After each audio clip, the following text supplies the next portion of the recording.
چاو ئەندامێکی سەرەکیە لە جەستەی مرۆڤ لە چەندەها بەشی جۆرا و زۆر پێک دێت کە هەر یەکەیان ئەرک و فرمانی خۆی هەیە. زۆر نەخۆشیمان هەیە لە چاو، بەڵام یەکێک لە نەخۆشیەکان وەکو هەوکردنەکانی چاوە کە ئەویشیان وەکو حساسیەی چاوە کە ئەوش لە کاتی گەرمادا زۆرە. نەخۆشیەکی تر ئەویش پێڵێن ئاوی سپی کە ئەویشیان زیاتر بەهۆی تەمەن یان شەکرە یان زەڕبە ئەوانە تووشی چاوی مرۆڤ دەبێت.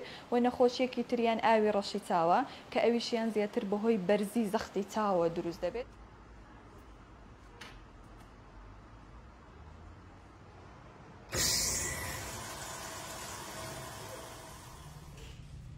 تەمەن کاریگەری هەیە لەسەر چاو. کاتێک مرۆڤ دەچێتە تەمەنەوە چاویشی تووشی کێشە دەبێت، چەندەها کێشە لۆ چاویش دروست دەبن.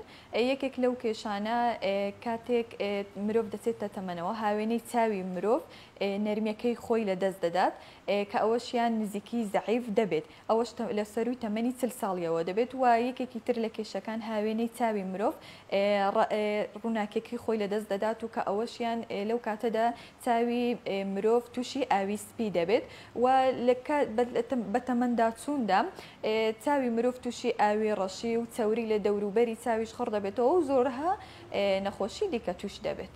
هەستیاری چاو کاریگەری لەسەر لاوازی بینین دەبێت.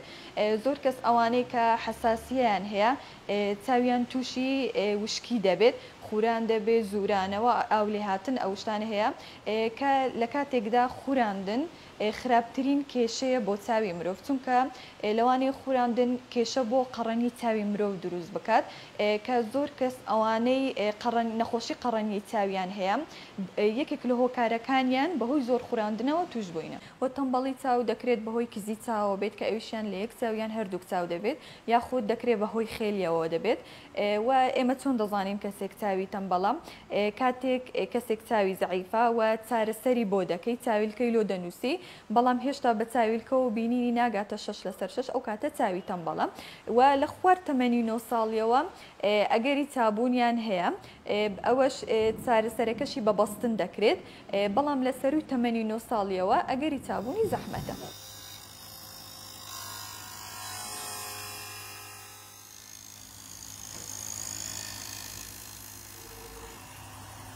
زۆربەی نەخۆشیەکانی چاو دەبنە هۆی زورانەوە. یەکێک لە بەربڵاوترینیان وشکی چاوە کە ئەویش دەبێتە هۆی زورانەوەی چاو کە ئەویشیان بە زۆری 190 خەڵک تووشی ئەو مشکلەیە ئەبن کە ئەویشیان بەهۆی زۆر بەکارهێنانی ئامێرە زیرەکەکانە زیاتر. ئامێرە زیرەکەکان زیانی زۆریان هەیە لۆ چاو، نەک لە منداڵاندا لە گەورەکانیشدا زیانیان هەیە بۆ چاو. ئامێرە زیرەکەکان زۆر بەکارهێنانی ئامێرە زیرەکەکان دەبێتە هۆی وشکی چاو، دەبێتە هۆی خوراندن، زورانەوە، هەموو ئەو کێشانەی لەگەڵدایە کە ئێستا 190% خەڵک ئامێرە زیرەکەکان زۆر بەکاردەهێنێت. و کاتێک ئامێری زیرەک بەکاردێنی چاو تووشی وشکی دەبێت کە لەو کاتەدا چاوتروکاندن کەم دەبێتەوە کە لە کاتێکدا مرۆڤێکی ئاسایی لە دقەیەکدا 16 بۆ 24 جار چاوی دەتروکێنێ، بەڵام لەو کاتەدا کەم دەبێتەوە لە 6 بۆ 8 جار بۆیە تووشی وشکی چاو دەبێت. و ئەو تیشکای شینەی کە لە ئامێرە زیرەکەکاندا هەیە زیانی زۆری هەیە بۆ چاو، بۆیە لەو کاتەدا پێویستە چاویلکەی فلتەر بەکاربهێنرێت یاخود قەترەی فرمێسکی دەستکرد بەکاربهێنرێت و پێویستە یاسای 20 جێبەجێ بکرێت کە ئەویش ئەوەیە هەر 20 دقە جارێک بۆ ماوەی 20 ترکە چاو لە شتێکی دوور بکەیت کە 20 پێلێتەوە دوور بێت. هەر کەسێک پێش ئەوەی چاویلکە بەکاربهێنێت پێویستە لە سەرەتادا پشکنینی چاوی بکات، ئەویشت لەلایەن پشکنەری چاو بێت یان لەلایەن پزیشکی پسپۆڕی چاوەوە بێت.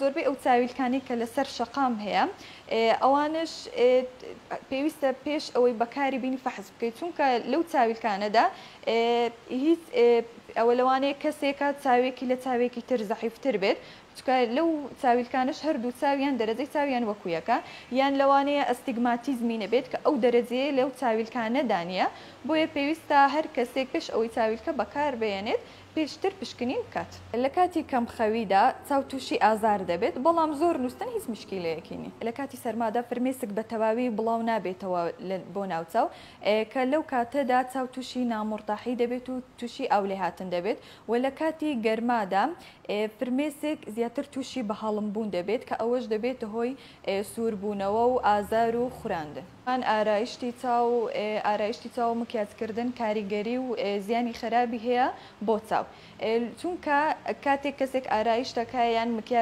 مکیازەکە دەبێتە هۆی زیانگەیاندن بە تەندروستی برژانگەکانی چاو دەبێتە هۆی زەرگەرگەیاندن بە دروستکەری بۆڕیەکانی فرمێسک و گرێەکانی فرمێسک بۆیە کە ئەوەش دەبێتە هۆی سووربوونەوە و خوراندن و ئاولێ هاتن بۆیە هەر کەسێک مکیازی کرد کاتێک دەچێتەوە ماڵەوە پێویستە بە زووترین کات چاوی خاوێن بکاتەوە.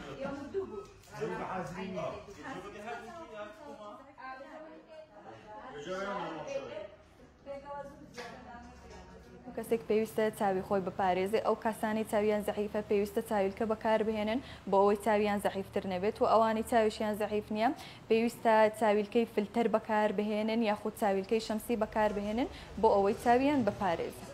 ڕەنگی چاو کاریگەری هەیە لەسەر چاو خاستن ئەو چاوانەی کە سەوزن یاخود شینن زیاتر هەستیارترن بۆیە ئەو چاوانە زووتر تووشی کێشە و چاوکزی دەبن. خۆڵبارین و تەپوتۆز کاریگەری خراپی هەیە لەسەر چاو چونکە لەو کاتەدا